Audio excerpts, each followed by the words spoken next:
Hello students, welcome to our YouTube channel एग्जामोस्फेयर।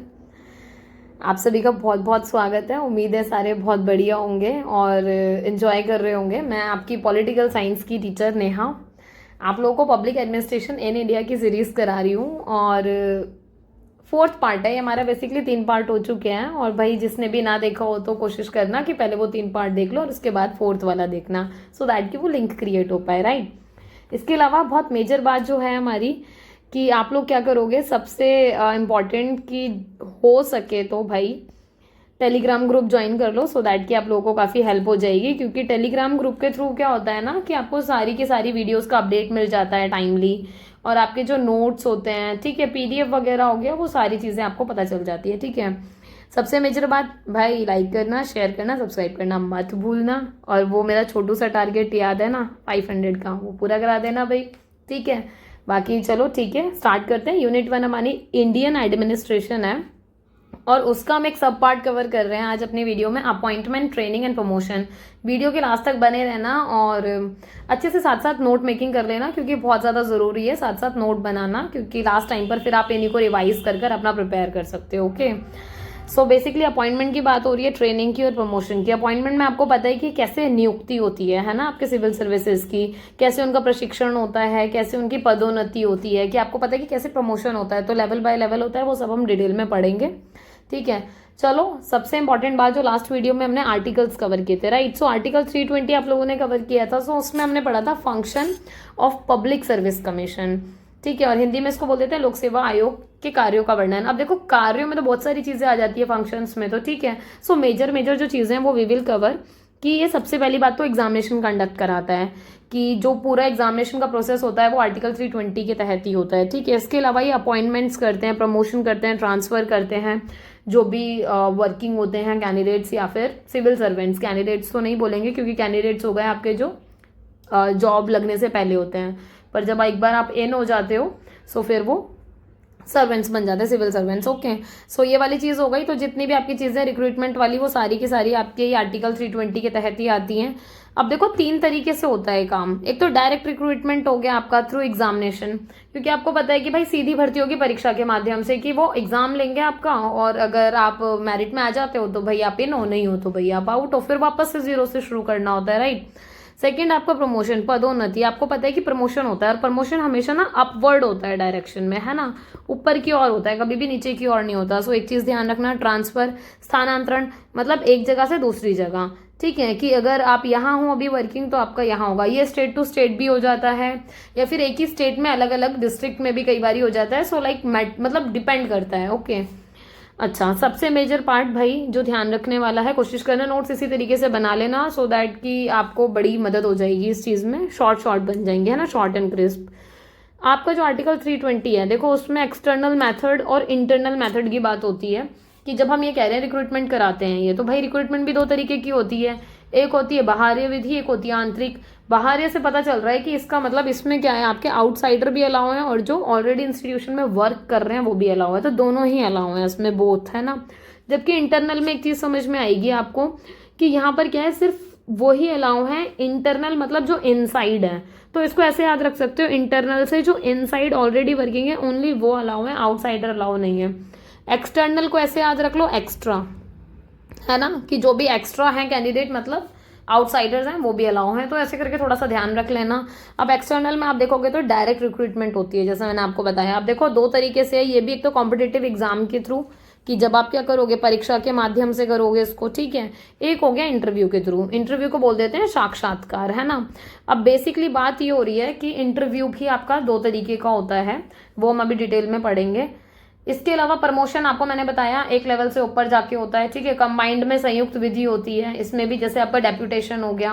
Deputation क्या होता है, कैसे होता है, वो सब हम आगे अभी धीरे धीरे पढ़ेंगे ग्रेजुअली, सो आप लोग एंड तक बने रहना, ओके। अच्छा, इसके अलावा मेजर बात जो है, अब डायरेक्ट की बात हो रही है ना। जैसे मैंने आपको बताया कि भाई सीधी भर्ती होती है तो भाई परीक्षा के माध्यम से ही होगी, कि भाई आपके एग्जाम लिए जाएंगे। एग्जाम लेने के बाद देखो कुछ ऐसे भी एग्जाम होते हैं, जैसे यूपीएससी में खुद होता है कि आपका प्री हो गया, फिर मेंस हो गया, ठीक है, उसके बाद इंटरव्यू हो गया। सो ये एक process will have to follow, है ना। कुछ एग्जाम ऐसे होते हैं जो ओनली एग्जाम है, एग्जाम के बाद आपकी डायरेक्ट क्या बनती है, मेरिट बन जाती है, ठीक है। कुछ ऐसे होते हैं जो ओनली किसके बिहाफ पर होते हैं, इंटरव्यू बेसिस पर होते हैं, ठीक है। सो हम वो सारी चीज़ें देखेंगे इसमें कि आपको थोड़ा सा आइडिया लग जाएगा कि कैसे कैसे क्या होता है, ठीक है। तो बेसिकली अब बात करते हैं आपकी, एक सेकेंड, हाँ, सिविल सर्विसेज की। देखो इसमें नागरिक सेवाएं आती हैं आपकी जो भी हैं, इंजीनियरिंग सर्विस आती है आपकी, इंडियन फॉरेस्ट। देखो IFS ना, एक चीज़ हमेशा याद रखोगे कि लाइक हम फॉरेन सर्विस ना समझ के इसको फॉरेस्ट सर्विस का ध्यान रखें। सो ये वन सेवाएं हो गई। इसके बाद कंबाइंड डिफेंस सर्विस, संयुक्त रक्षा सेवाएं। तो ये सारी की सारी जो है वो डायरेक्ट रिक्रूटमेंट के थ्रू, मतलब परीक्षा के माध्यम से भर्ती होती है इनमें, तो एग्जामिनेशन के थ्रू आप लोग इसको ज्वाइन करते हो। नेक्स्ट है आपका इंटरव्यू, जिसको हम साक्षात्कार बोल देते हैं।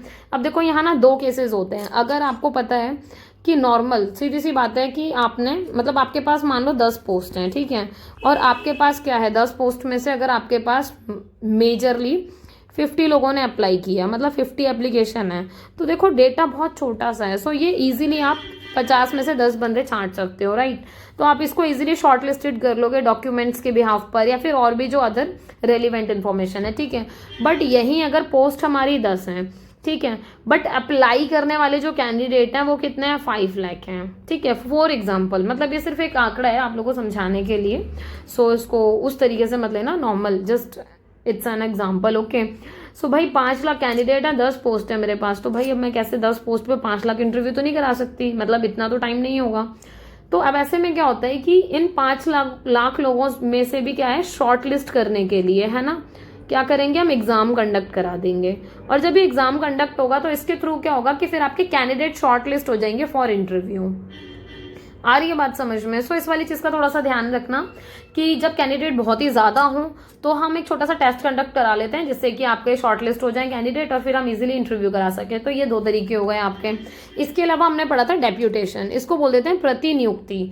अब देखो डेप्यूटेशन का क्या मतलब होता है वो समझो कि आपने जब ज्वाइन किया है ना, आपने ज्वाइन किया तो आपने कोई एक पर्टिकुलर डिपार्टमेंट ज्वाइन किया होगा, है ना। मैं डिपार्टमेंट को DPT लिख रही हूँ, तो आप समझ जाना कि आपने पर्टिकुलर एक डिपार्टमेंट ज्वाइन किया होगा, यहाँ पर जो मेजर है। अब जब आपने ये डिपार्टमेंट ज्वाइन किया तो आपको एक बात समझ में आई होगी, एक सेकेंड भाई,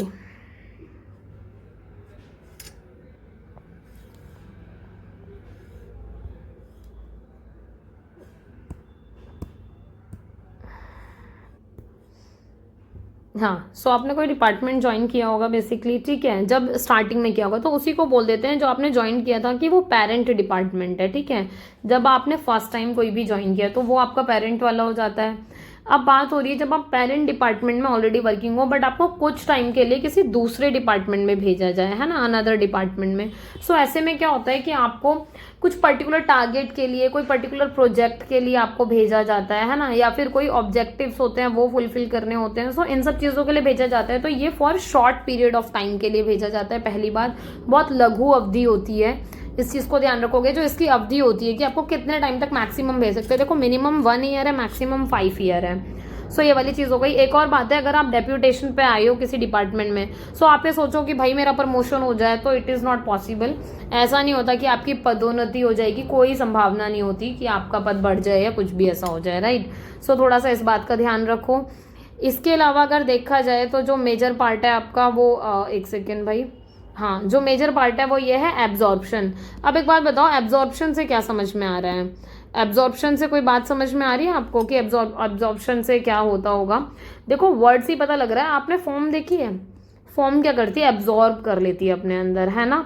अगर आप उसको पानी में डालोगे या किसी भी लिक्विड वाली चीज़ में डालोगे फॉर्म को, सो वो इजीली एब्जॉर्ब कर लेगी पूरे लिक्विड को। सो कहने का मतलब ये है कि जब आप जिस फॉर्म में हो अभी, या फिर जिस पोस्ट पर हो, उसी को ही आप अपने अंदर मतलब क्या कर लो, एब्जॉर्ब कर लो। दैट मीन्स कि आप उस पोस्ट पर क्या हो जाओ, परमानेंट हो जाओ, राइट। सो अब ऐसे में क्या होता है कि आप एब्जॉर्वेशन हो जाता है, दैट मीन्स समावेश बोल देते हैं हिंदी में।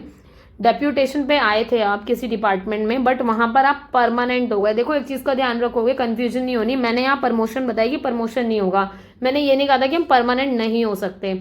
आगे जाकर अगर डिपार्टमेंट को लगता है you are the right candidate जिसकी हमें बहुत ज़्यादा ज़रूरत पड़ने वाली है, सो वो आपको अकॉर्डिंगली परमानेंट भी कर सकते हैं सेम पोस्ट पर, ग्रेड पर। जैसे भी, राइट। सो इस चीज़ का थोड़ा सा ध्यान रखना, सो कन्फ्यूजन में मत आना कि भाई यहाँ ओवरलैप हो रहा है, कोई ओवरलैप नहीं हो रहा है, ठीक है। इसके अलावा प्रमोशन की बात हो रही है, पदोन्नति, भाई आपको पता है मैंने एक चीज़ बताई थी सबसे इंपॉर्टेंट कि ये हमेशा आपका अपवर्ड डायरेक्शन में होता है, ठीक है, कभी भी ये डाउनवर्ड नहीं होगा। बहुत बेसिक सी बात है भाई, आप अगर बढ़ोगे आगे तो हमेशा ऊपर की तरफ बढ़ोगे ना, कोई भी इंसान होगा ऊपर की तरफ बढ़ेगा, कोई नीचे की तरफ तो नहीं जाएगा। सो इस चीज़ का याद रखना। अब कैसे होता है, ग्रुप टू ग्रुप, मतलब अगर आप बी ग्रुप की जॉब कर रहे हो सो आप ए ग्रुप में कर सकते हो आगे अपने आप को, है ना, मतलब प्रमोशन हो सकता है आपका। इसके अलावा ग्रेड वाली बात होती है कि अगर आप लो ग्रेड पे हो तो आप हाई पे चले जाओगे, निम्न श्रेणी से उच्च तक चले जाओगे, ठीक है। और ये सारी चीज़ें करता कौन है, तो आपकी डिपार्टमेंटल जो कमेटी होती हैं वो पर्टिकुलरली ये आपका टेन्योर होता है कि आप एक फिक्स टेन्योर पूरा कर लेते हो, हर डिपार्टमेंट का अपना अपना होता है, और उसके बाद फिर आपका प्रमोशन होता है, राइट। सो उस तरीके से होता है। सो इसको विभागीय प्रचार समिति बोल देते हैं, जिसके थ्रू ये काम होता है। Next civil service recruitment in India. अब देखो इंडिया की अगर बात देखी जाए कि इंडिया में कैसे रिक्रूटमेंट होती है, भारत में जो सिविल सेवा है उसकी भर्ती कैसे होती है, तो भाई सबसे बड़ी बात इसकी एलिजिबिलिटी की बात हो रही है, योग्यता की। तो आपको ये पता होना चाहिए कि हम अगर इंडिया में जॉब करना चाहते हैं या कुछ भी, तो सबसे पहला टारगेट है कि आप भारत के नागरिक हो, सिटीजन ऑफ इंडिया होने चाहिए हो आप। अब एक और चीज़ है कि हमारी, मैं आपको फॉरेस्ट सर्विस पढ़ा रही थी अब तक, ठीक है, now I am talking about foreign service, right. So foreign service में आपके कौन होते हैं, तो भारतीय विदेश सेवा में आपका बेसिकली इंडियंस हो सकते हैं, नेपाल, भूटान और तिब्बत के रेफ्यूजीज हो सकते हैं, बट सिर्फ वो जो 1 जनवरी 1962 से पहले आए हुए हों, उसके बाद वालों को हम अलाउ नहीं करते, ठीक है। इसके अलावा भाई सबसे बड़ी बात एज, तो एज का भी क्राइटेरिया है कि क्या उम्र है आपकी। सो मिनिमम देखा जाए न्यूनतम आपकी 21 ईयर है, कि कम से कम आप 21 साल के होने चाहिए हो। जब 21 आपकी पूरी हो जाएगी तो भैया आप परीक्षा में बैठ सकते हो पेपर देने के लिए मस्त आराम से, ठीक है।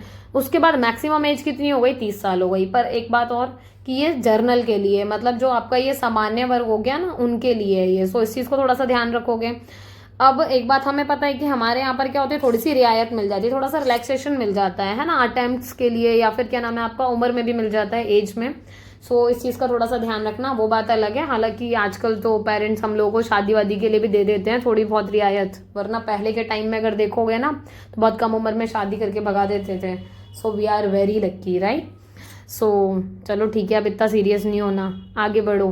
पता चला शादी के सपने से जाने लग गए सारे के सारे।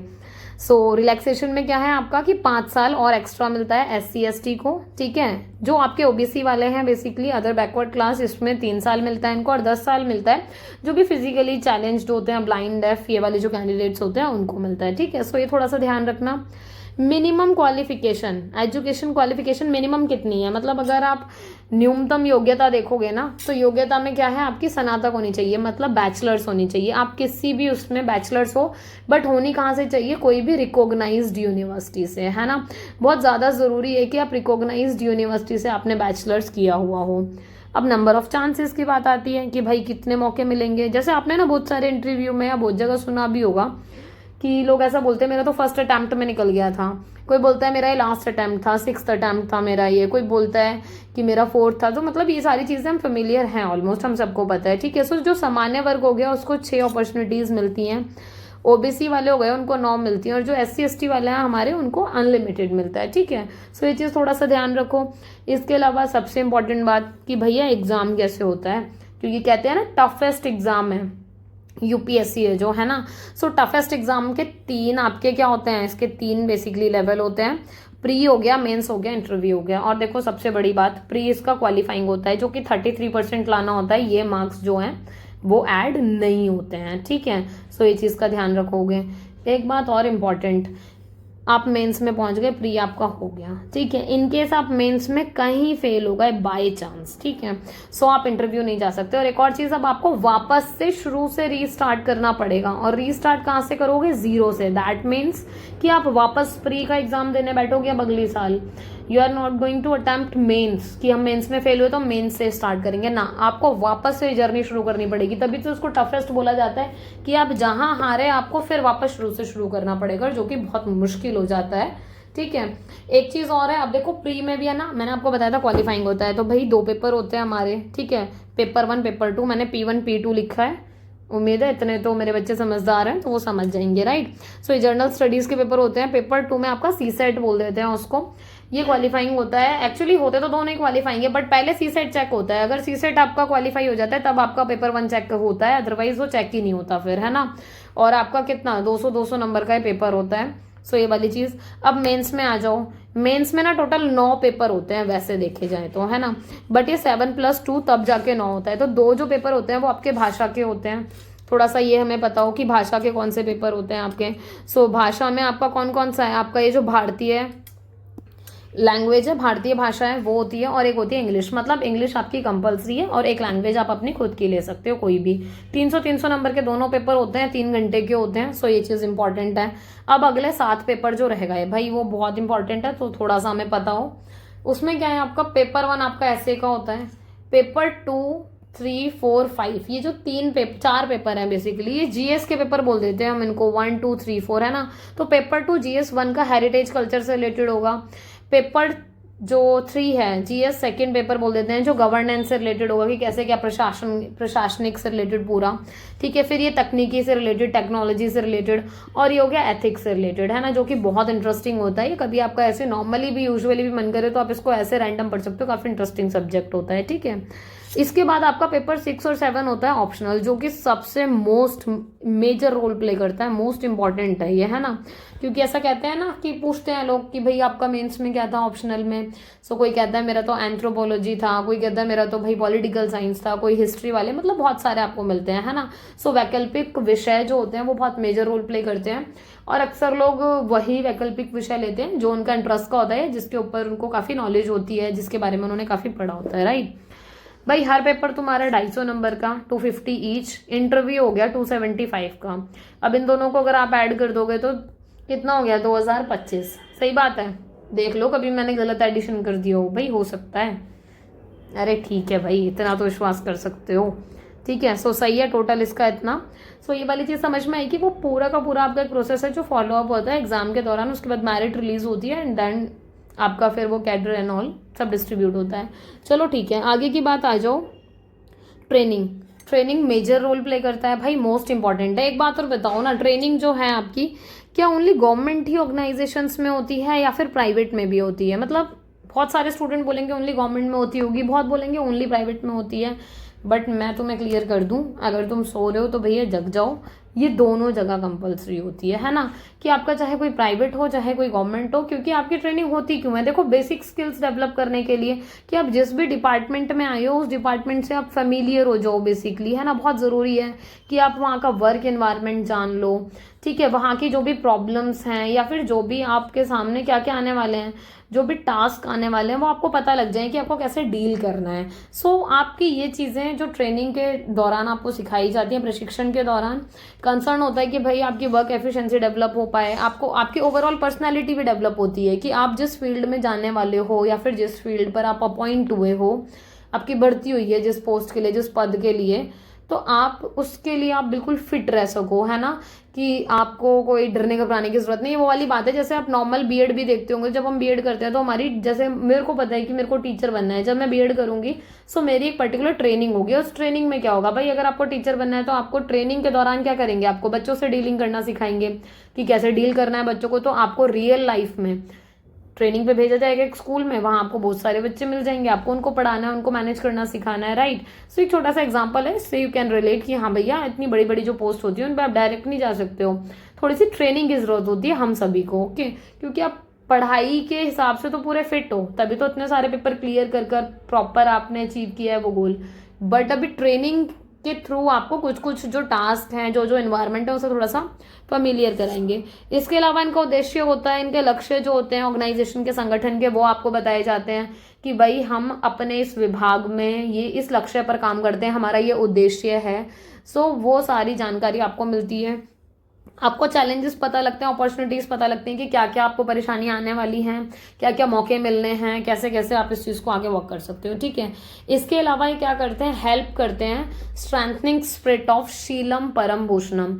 भाई ये सबसे फेमस कोट है, आप सबने देखा होगा जब हम लबासना जाते हैं ट्रेनिंग के लिए। सो सबसे पहले जो हमारे ऑफिसर्स होते हैं यहाँ जाकर, मतलब एक फोटो तो हर कोई चाहता है यहाँ की, राइट। क्योंकि ये इतनी मेहनत से, इतने सालों की मेहनत से दिन रात एक करके यहाँ जाने का सौभाग्य प्राप्त होता है भाई लोगों को।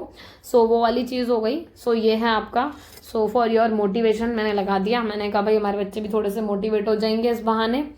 इसके अलावा भाई देखो एक बात और है कि आपकी तकनीक, जो टेक्निक्स हैं ट्रेनिंग की वो अलग अलग होती हैं। ऐसा तो है नहीं कि एक सिंपल तरीके से आपको फॉर्मेलिटीज करके आपको भेज देंगे कि चलो ठीक है हो गया ना। बहुत सारी टेक्निक्स होती हैं, जैसे लेक्चर स्कॉलर्स के थ्रू मिलेंगे आपको अलग अलग, पैनल डिस्कशन होता है बैठकर, केस स्टडीज आपको मिलती हैं कि आप स्टडी करते हो फिर उनके ऊपर अपनी रिपोर्ट राइटिंग करोगे, सेमिनार होते हैं, प्रैक्टिकल डेमोन्स्ट्रेशन होता है। वही चीज़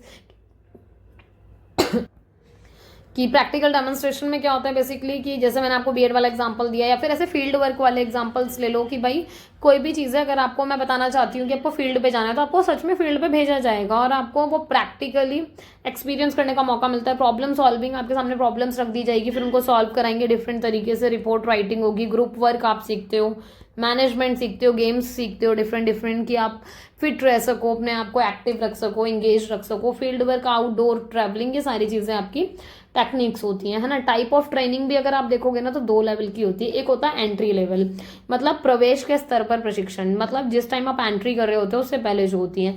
एक होता है पोस्ट एंट्री लेवल ट्रेनिंग या फिर इन सर्विस ट्रेनिंग भी बोल देते हैं, जब आप सेवाकालीन में होते हो और फिर प्रशिक्षण मिलता है। मतलब आप ऑलरेडी वर्किंग हो, ठीक है, ऑलरेडी इन हो आप, बट स्टिल आपकी क्या है, स्टिल आपको ट्रेनिंग की जरूरत है, ठीक है। सो ऐसे में क्या होती है, आपकी ट्रेनिंग होती है। कैसे क्या होता है वो भी अभी पढ़ेंगे, इसमें टाइप्स होते हैं इसके भी। सबसे बड़ी बात है फाउंडेशनल ट्रेनिंग, ठीक है। फाउंडेशनल ट्रेनिंग में क्या होता है, आपका मूलभूत प्रशिक्षण, मतलब आपको जो बिल्कुल बेसिक चीज़ें होती है ना सबको कॉमनली वो सब सिखाई जाएंगी कि भैया ये बेसिक चैलेंजेस हैं जो हम सब फेस करते हैं। सो काम करने के दौरान ये हमारा एनवायरनमेंट होगा, काम करने का ऐसा माहौल मिलने वाला है, ये हमारा वर्क का कल्चर है कि एक हायरार्किकल हम वे फॉलो करते हैं। हायरार्किकल समझते हो ना, जो पद सोपान होता है कि कोई भी काम है तो आप डायरेक्ट ऊपर नहीं जाओगे, फाइल इस तरीके से जाएगी धीरे धीरे, राइट। सो हर तरीके के काम आपको यहाँ पता चलते हैं जो भी है। प्रोफेशनल इंस्टीट्यूशनल ट्रेनिंग में पेशेवर और संस्थागत प्रशिक्षण बोल देते हैं। यहाँ क्या होता है, आपको स्पेसिफिक वर्क सिखाया जाता है कि भाई आप अगर प्रोफेशनली जिस चीज़ के लिए आए हो। अब एक बात बताओ, मैं अगर टीचर हूँ सो मुझे पता है कि मेरे को वहाँ बच्चा पढ़ाना सिखाएंगे, ना कि मेरे को ऑपरेशन थिएटर वाली चीज़ें सिखाने वाले हैं, राइट। सो जो आपका स्पेसिफिक वर्क है, स्पेसिफिक टास्क है, उसको आपको सिखाया जाएगा। आपकी नॉलेज को, अपनी टेक्निक्स जो आपके सब्जेक्ट की हैं उसको एनहांस किया जाएगा। ओरिएंटेशन ट्रेनिंग अनुस्थापन पाठ्यक्रम बोल देते हैं। जैसे हम कॉलेजेस में भी जाते हैं, बहुत सारे हमारे बच्चे फर्स्ट ईयर के ही हैं जिनका सब्जेक्ट है। सो यू नो दैट कि आप सबका ओरिएंटेशन प्रोग्राम हुआ था कॉलेज में, है ना। वहाँ आपको क्या पता चला, वहाँ आपको ये पता चला कि भाई journal information about your college या फिर जो भी बेसिक चीज़ें हैं, है ना, कि आप नए नए आए हो तो जो आपको पता होना चाहिए कि कहाँ क्लास लगेंगी, कैसे क्या होता है, तो वो सारी चीज़ें बेसिक मिली। तो ऐसे ही जब कोई न्यूली ऑफिसर एंटर होता है तो उसकी ओरिएंटेशन ट्रेनिंग होती है जिसमें उसको जर्नल इन्फॉर्मेशन दी जाती है, सामान्य जानकारी एकदम, कि भाई आपकी जो एम्प्लॉयमेंट की फील्ड है वो क्या होगी, आपका बेसिक कॉन्सेप्ट ऑफ वर्क क्या है, आपको ये एनवायरनमेंट मिलने वाला है, ये आपके सर्विस के रूल्स होते हैं, ये एथिक्स होते हैं, आपको इनको क्रॉस नहीं करना, या ये सारी चीज़ें जो आपको फॉलो अप करनी होती हैं, ठीक है। इसके अलावा एक हो गया इंडक्शन ट्रेनिंग, इसको बोल देते हैं परिचय प्रशिक्षण। इसमें क्या होता है बेसिकली, ये स्पेसिफिक जॉब ओरिएंटेशन होता है। यहाँ पर क्विकली आपको अंडरस्टैंड कराया जाता है भाई ये आपके रूल रेगुलेशन और इसको आपको ऐसे ऐसे फॉलो अप करना है। सबसे major part multi disciplinary knowledge, वो ये कहते हैं यहाँ पर ना आपको कोई सिंगल सब्जेक्ट फॉलो नहीं होता, राइट। यहाँ पर क्या होता है, मल्टीपल सब्जेक्ट होते हैं। सो मल्टीपल सब्जेक्ट की आपको क्या मिलती है, नॉलेज मिलती है। इसको बहुविषयक बोल देते हैं कि किस तरीके से आपको अपना काम बहुत इफेक्टिवली करना है। मतलब ऐसा ना हो ना कि आप एक ऐसी पोस्ट पे आपको 360 डिग्री नॉलेज होनी चाहिए, समझ रहे हो। और 360 डिग्री में ये मल्टीपल सब्जेक्ट वाली बात आ जाती है कि आपको कल को ये ना हो कि आपको, अगर आप नॉर्मल बैठे हो किसी बड़ी पोस्ट पर, आपको ये नहीं पता कि बैंक कैसे वर्क करता है, तो अगर कोई बैंक से रिलेटेड कोई केस आ गया या कोई भी करप्शन का मामला है, कुछ भी XYZ आ गया, तो आपको पता ही नहीं है, आपको नॉलेज ही नहीं है, तो ये तो फिर गलत हो जाएगा। इसलिए आपको मल्टी डिसिप्लिनरी नॉलेज मिलती है अलग अलग सब्जेक्ट की। पोस्ट एंट्री ट्रेनिंग या फिर इन सर्विस ट्रेनिंग, इसमें क्या होता है, सेवाकालीन प्रशिक्षण। मैंने आपको बताया था ना, जब आप ऑलरेडी वर्किंग होते हो तो उस टाइम पर ये होती है। तो ये क्या होता है, टाइम टू टाइम होती है भाई। ठीक है। दूसरी बात क्या है, मिडिल ऑफ देयर सर्विस, कि आप जॉब पे लग चुके हो तो आपकी बीच में कभी होगी। ऑब्जेक्टिव क्या होता है, उद्देश्य क्या होता है इनका उद्देश्य सिर्फ एक ही होता है, आपको अपडेट करना आपकी नॉलेज को। क्योंकि आप मान लो अगर 20 साल पहले लगे होंगे आप, है ना, सो 20 साल पहले जब हम लगे जॉब में आके, सो उस टाइम पर वो टेक्निक्स या फिर जो भी आपकी टेक्नोलॉजी है वो डेवलप नहीं हुई थी, बट आज हो चुकी है। सो टाइम के हिसाब से जो चेंजेस आ रहे हैं, जो भी परिवर्तन आ रहे हैं, आप वो परिवर्तन सीख सको, उन परिवर्तन के अनुसार आप अपना कार्य कर सको, या इजीली जो एक होता नहीं है स्मार्ट वर्क। अब आपको पता है कि आजकल हम कंप्यूटर पे इतनी सारी चीजें कर सकते हैं, ठीक है। जो इतने पुराने 30-30 साल पहले लगे होंगे, 40-40 साल पहले जो मतलब उसमें होंगे पोस्ट में, या फिर ऑलमोस्ट 20-25 साल पहले भी आप देखोगे तो 20-25 साल में भी बहुत ज्यादा डिफरेंस आ गया आज के टाइम में, है ना। टाइम के हिसाब से बहुत सारे चेंजेस आ गए। सो बहुत जरूरी है कि आप अपने आप को अपडेट करो, आपको आना चाहिए कि कंप्यूटर पे कैसे काम होता है। अदरवाइज तो आप वही पेपर वर्क करते करते ही थक जाओगे, वो गुना भाग करते करते। जब आपको पता है वो काम मैं एक्सेल पे बहुत मिनटों में कर सकती हूँ तो मैं क्यों नहीं करूंगी, राइट। सो ये वाली चीज अपडेट करने की बहुत ज्यादा जरूरत है। इन सर्विस जो ट्रेनिंग है उसका जो टाइम पीरियड है वही 7 से 9 साल, 15 से 16, 26 से 28 के बीच होता है। मिड करियर ट्रेनिंग, मध्य वाहक प्रशिक्षण, ये आपको पता है ये भी मिड में ही होती है आपकी, जब आप ऑलरेडी वर्किंग होते हो। सो यहाँ ये अब देखो इसमें और लास्ट वाले में क्या डिफरेंस है, सिर्फ इतना डिफरेंस है कि एक तो मैंडेटरी होता है, ये बहुत ज्यादा जरूरी होता है, आप इसको छोड़ नहीं सकते, ठीक है। दूसरी बात क्या है कि जब आप प्रमोट होते हो लोअर पोस्ट से हाई पोस्ट की तरफ, जब आपकी पदोन्नति होती है, राइट, सो ऐसे में क्या होता है कि आपको जरूरत होती है मिड करियर ट्रेनिंग की, कि आपको पता लगे कि जो हायर पोस्ट है इस पे वर्क कैसे होता है ना, या फिर इसमें क्या क्या जो मेजर चीजें हैं या फिर मेजर रिस्पॉन्सिबिलिटी आपको मिलने वाली है। सो लाइक उनकी थोड़ी सी आपको इन्फॉर्मेशन मिल जाती है। इसकी ड्यूरेशन या अवधि बहुत छोटी होती है, 4 से 8 हफ्तों की सिर्फ, ठीक है। इसके अलावा अगर देखा जाए तो training of Indian administrative service officer, भाई ये मोस्ट इंपॉर्टेंट है, भारतीय प्रशासन के सेवा अधिकारियों का प्रशिक्षण, कि जितने भी हमारे एडमिनिस्ट्रेटिव सर्विस होते हैं उनका कैसे प्रशिक्षण होता है, कैसे ट्रेनिंग होती है। सो दो फेजेस में होती है बेसिकली। एक होता है फाउंडेशन कोर्स, मतलब मूलभूत पाठ्यक्रम, एक होता है आपका प्रोफेशनल कोर्स जिसको बोल देते हैं व्यावसायिक पाठ्यक्रम, है ना। सो अब एक चीज और है, देखो इसकी भी क्या होती है ना, आपकी वो होती है स्टेजेस होती हैं, ठीक है। सो यहाँ आपकी स्टेजेस दे रखी हैं कि फाउंडेशनल वाले में अगर आप देखोगे सो ये 15 से 16 हफ्तों की होती है। प्रोफेशनल ट्रेनिंग 2 फेजेस में होती है, फेज 1 और फेज 2। सो ये चीज ध्यान रखोगे कि फेज 1 और फेज 2 के बीच में आपका एक छोटी सी ट्रेनिंग पीरियड होता है, उसको बोल देते हैं हम डिस्ट्रिक्ट ट्रेनिंग, है ना। सो इसको थोड़ा सा याद रखो कि ये जो फेज 1 होता है ये 26 हफ्तों का होता है, और ये फेज 2 होता है ये अप्रोक्सीमेटली 6 वीक्स का होता है। अब आपकी रही डिस्ट्रिक्ट वाली, तो ये 1 साल से लेकर 54 वीक्स, मतलब 1 साल में आपके वही 52 वीक हो गए। सो वही इसको इस तरीके से ध्यान रख सकते हो कि या तो 52 वीक करके लिख दो, 54, जैसा आपको ध्यान रहे, जैसा आपको सुविधा लगे, ठीक है। हिंदी में वही फाउंडेशनल ट्रेनिंग को बुनियादी प्रशिक्षण बोल देते हैं। प्रोफेशनल ट्रेनिंग फेज 1 है तो चरण 1 हो गया आपका, ठीक है। फिर जिला प्रशिक्षण, डिस्ट्रिक्ट हो गया ना जिला प्रशिक्षण, सो ये हो गया आपका। और व्यवसायिक चरण हो गया जो सेकंड वाला, जो 6 हफ्ते का होता है। सो ये वाला जो लिंक है ना, थोड़ा सा याद रखना कि पहले फाउंडेशनल है, फिर प्रोफेशनल है, फिर प्रोफेशनल का फर्स्ट फेज है, फिर सेकंड फेज डायरेक्ट नहीं आ रहा है, डिस्ट्रिक्ट ट्रेनिंग आ रही है पहले, देन फिर आ रहा है, ओके। अच्छा, इसके अलावा फाउंडेशन ट्रेनिंग में क्या होता है भाई, फाउंडेशनल ट्रेनिंग में आपका बुनियादी प्रशिक्षण मिलता है, बहुत बेसिक। सबसे पहले थोड़ा सा टेन्योर देख लो भाई, कब कब होता है, तो सितंबर में होता है, सितंबर से लेकर दिसंबर तक होता है लबासना में। लबासना कहाँ पर है सबको पता होगा, क्योंकि ये चीज बहुत बेसिक है, पता होनी चाहिए, बहुत पॉपुलर है। नहीं पता तो भाई आज जान लो, मसूरी में। और मसूरी कहाँ पर है, मेरे घर पे? नहीं, मेरे घर पे नहीं है भाई, उत्तराखंड में है, ठीक है। सो IAS, IPS, IFS स्टार्टिंग में सारे वहीं फाउंडेशनल ट्रेनिंग के लिए जाते हैं। ये कॉमन सेंटर होता है ट्रेनिंग का फॉर इंडियन सर्विसेज के लिए या फिर सेंट्रल सर्विसेज के लिए, जो भी ग्रुप ए के ऑफिसर होते हैं, ठीक है। अखिल भारतीय सेवा या केंद्रीय सेवा समूह वाले जितने भी आपके ऑफिसर हैं वो सब यहाँ जाते हैं। मिक्स अकेडमिक सब्जेक्ट होते हैं इनके, मिश्रित शैक्षिक विषय, वही मैंने आपको बताया था ना, मल्टी डिसिप्लिनरी, की सारे सब्जेक्ट्स की आपको नॉलेज मिलती है पूरे तरीके से। इसके अलावा को करिकुलर एक्टिविटीज होती हैं, सह पाठ्यक्रम गतिविधियां होती हैं, क्योंकि आपका यहाँ भी डेवलपमेंट होता है इन सारी चीज़ों से, कि आपको छोटी छोटी एक्टिविटीज़ कराई जाएंगी। केस स्टडी दे दी, फील्ड स्टडी दे दी, आउटडोर इंडोर एक्टिविटीज़ हो गई, गेम्स हो गए, बहुत सारी चीज़ें होती हैं कि आपको इंगेज रखते हैं कि आप मेंटली फिजिकली हर तरीके से फिट हो जाओ एकदम से, ठीक है। इसके अलावा अगर देखा जाए तो एक मेजर चीज़ और थी आपकी ऑब्जेक्टिव्स, उद्देश्य की बात की, इसका क्या उद्देश्य होता है भाई, आपको इन्फॉर्म किया जाता है बेसिक ट्रेनीज को कि भाई जो भी आपके सोशल एडमिनिस्ट्रेशन है, इकोनॉमिक पॉलिटिकल सिनेरियो है आपकी कंट्री के, वो सब आपको पता हो, क्योंकि आप इतने बड़े पद पे बैठे हो भाई, इतनी बड़ी पोस्ट पे बैठे हो, तो आपका काम है कि आपको पता होना चाहिए। तो जितने भी आपके प्रशिक्षु हैं, मतलब कि जो ट्रेनीज हैं, उनको बताया जाता है देश का प्रशासन आर्थिक, राजनीतिक और सामाजिक तरीके से कि किस तरीके से क्या काम करता है, तो पूरी जानकारी आपको मिलती है। आपको अवेयरनेस आती है, जागरूकता आती है कि क्या क्या आपको चैलेंजेस और अपॉर्चुनिटीज मिलने वाले हैं, जो भी चुनौतियां और अवसर आप देखोगे।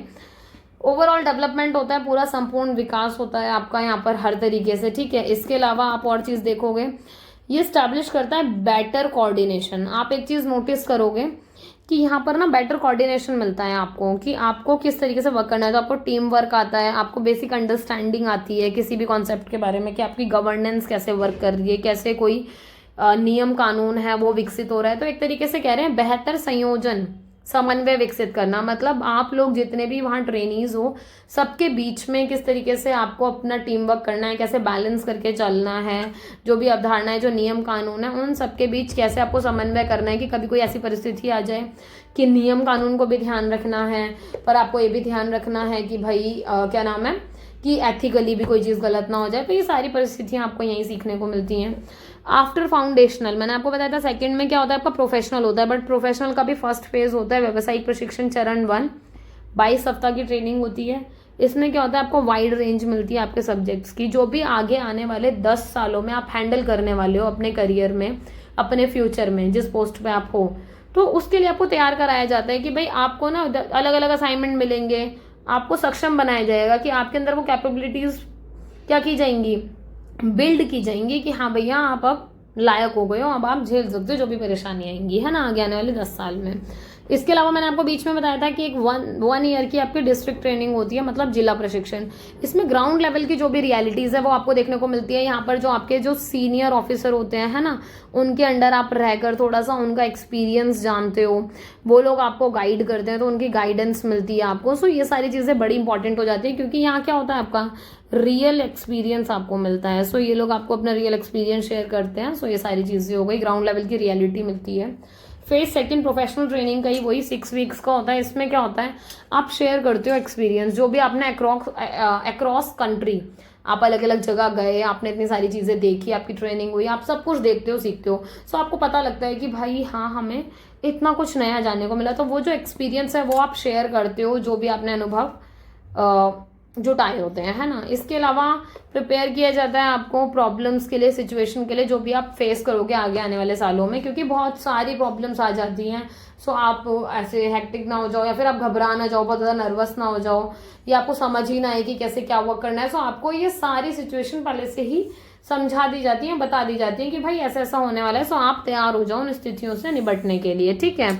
सो ये वाली चीज हुई। अब एक और चीज थी, देखो इसमें जो मेजर पार्ट था वो आपका कवर हो गया, ठीक है। अब इसमें जो 2 चीजें इंपॉर्टेंट वो मैं आपको बता दूं, जो हम सबको पता भी होना चाहिए मेजरली, कि जो आपकी ट्रेनिंग है वो कहाँ कहाँ होते हैं, कैसे कैसे होते हैं। सो ये ट्रेनिंग इंस्टीट्यूट दे रखे हैं आपके, ठीक है। आप ये ट्रेनिंग इंस्टीट्यूट देखोगे और ये आपके बेनिफिशियरी ग्रुप्स दे रखे हैं कि किसकी कहाँ ट्रेनिंग होती है। जैसे आपके ग्रुप ए के ऑफिसर्स हो गए, और ऑल इंडिया सर्विस, याद है अभी हमने पीछे ही किया था जब मैंने आपको बताया था लबासना में। लबासना की एरिया आपकी full form Lal Bahadur Shastri national academy of administration Mussoorie में है। मैंने आपको बताया ही था ऑलरेडी। और मसूरी कहाँ पर है, मैं बता रही थी आपको मेरे घर में, आपने कहा नहीं भाई ये तो उत्तराखंड में है, ठीक है। सो ये वाली चीज़ भी हमें पता लग गई थी साथ साथ। इसके अलावा IPS इंडियन पुलिस सर्विस की कहाँ होती है, तो हैदराबाद में होती है, सरदार वल्लभ भाई पटेल पुलिस एकेडमी में।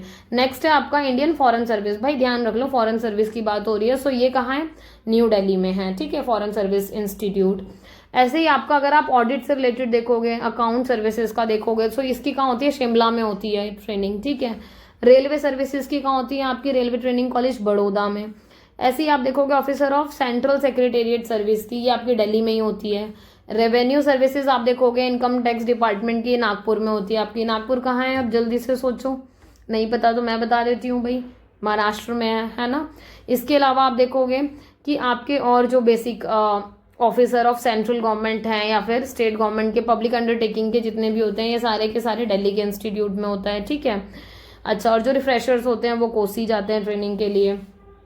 इसके अलावा आप देखोगे National Institute of Rural Development and Panchayat Raj भाई रूरल डेवलपमेंट से ही समझ जाना चाहिए कि हम डिसेंट्रलाइजेशन की बात कर रहे हैं, पंचायत की बात कर रहे हैं। सो बेसिकली इनकी कहाँ होती है, आपकी हैदराबाद में होती है, ठीक है। और इसके अलावा पब्लिक और प्राइवेट सेक्टर का जो भी हाई ऑफिशियल्स होते हैं उनकी आपकी एडमिनिस्ट्रेटिव स्टाफ कॉलेज हैदराबाद में, ठीक है। सो ये बेसिक है, आपको ये मिल भी जाएगा, मैं आपको भेज भी दूंगी। टेलीग्राम ग्रुप का जो चैनल ज्वाइन करने को बोला है वो इसीलिए बोला है कि वहाँ आपको ऐसी इंपॉर्टेंट चीज़ों की ना अपडेट मिल जाती है टाइम टाइम पे, राइट। सो वहाँ से उसको देख लेना। और एक और चीज़ है, शेयर कर देते हो तो भाई बहुत सारे स्टूडेंट है जो सफ़र कर रहे हैं, मतलब इतना ज़्यादा मतलब प्रॉब्लम में है वो लोग कि नोट मेकिंग नहीं हो पा रही उनकी, उनको कंटेंट अच्छे से नहीं मिल पा रहा। सो आई एम ट्राइंग कि मैं सबको हेल्प कर पाऊँ। सो भाई इसको थोड़ा शेयर भी कर देना कि जो भी जिनको भी सच में ज़रूरत है तो उन तक पहुँच जाएगी, और क्या है ना। अच्छा, एक और सबसे बड़ी बात, पोस्ट की जो आपकी पोस्ट है ऑफिसर्स की, IAS IPS की, तो वो किस लेवल पे होती है, तो वो थोड़ा सा हमें पता हो कि पोस्ट ऑफ IAS की कैसा होता है और IPS की। तो आप देखोगे SDM होते हैं पहले, सब डिविजनल मजिस्ट्रेट, फिर SDO डिविजनल ऑफिसर हो गए, ADM एडिशनल डिस्ट्रिक्ट मजिस्ट्रेट, फिर ADC एडिशनल डेप्यूटी कमिश्नर, फिर DM होते हैं district magistrate, DC deputy commissioner, ठीक है। स्मॉल डिस्ट्रिक्ट के होते हैं DM होते हैं बिग डिस्ट्रिक्ट के डिस्ट्रिक्ट मजिस्ट्रेट बोल देते हैं इसको, और DC डिस्ट्रिक्ट कमिश्नर। आप देखो ये चीज़ कंफ्यूज नहीं होना, DC यहाँ भी है और यहाँ भी है ना। सो ये वाली चीज़ कंफ्यूजन ना हो। अगर स्मॉल डिस्ट्रिक्ट का है तो डेप्यूटी कमिश्नर है, और वैसे नॉर्मल वैसे है पूरे बड़े लेवल पर है तो आपका क्या हो गया, डिस्ट्रिक्ट मजिस्ट्रेट। और वैसे देखा जाए तो पूरे ही एरिया का तो डिस्ट्रिक्ट कमिश्नर हो गया, है ना। ऐसे ही आपकी बात हो रही है किसकी, IPS की पोस्ट की, तो SDO sub divisional officer of police, ASP assistant superintendent of police, SP superintendent of police, ये स्मॉल डिस्ट्रिक्ट का हो गया। SSP है तो आपका बिग का हो गया, सीनियर लग गया आगे, है ना। DIG बोल देते हैं ना, वो DIG है तो deputy inspector general of police, और IG हो गया inspector general of police, right. So ये पोस्ट है थोड़ी सी हमें पता होनी चाहिए थी, इसलिए मैंने आप लोगों की इन्फॉर्मेशन के लिए डाल दी।